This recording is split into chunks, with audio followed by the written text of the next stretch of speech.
நான் திருச்சி போயிருந்தேன் சார். அது நம்ம ஊரில் போயிட்டு எல்ஏ சினிமாஸ் போயிருந்தோம். சரி. அங்கே போனவுடனே அவ்வளோ சந்தோஷமாக பட்டாசு வெடித்து மாலை போட்டு உள்ளே வரவேற்கிறாங்க. எனக்கு பயங்கரமாக இருக்குது.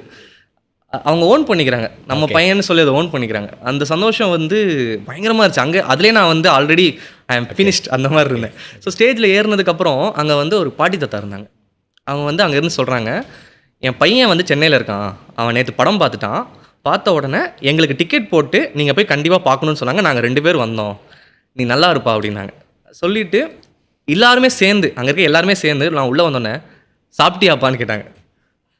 எனக்கு அது இல்லை, அது ரொம்ப ஒரு முக்கியமான உணர்வு இல்லை, ஒரு ஒரு ஒரு வார்த்தை தான் அது. ஆனால் அந்த வார்த்தையை எங்கே யார்கிட்ட பயன்படுத்துகிறோம், எந்த சூழலில் பயன்படுத்துகிறோங்கிறதுக்கான அந்த தருணத்துலேருந்து அந்த வார்த்தைக்கான வேல்யூ இருக்குதுன்னு நினைக்கிறேன். ஏன்னா அந்த கேரக்டரும் நீங்கள் சொல்லியிருப்பீங்க, என்ன எங்கள் அம்மாவுக்கு அப்புறம் சாப்பிட்டியான்னு கேட்டது நீங்கள் தான் அப்படின்னு வந்து.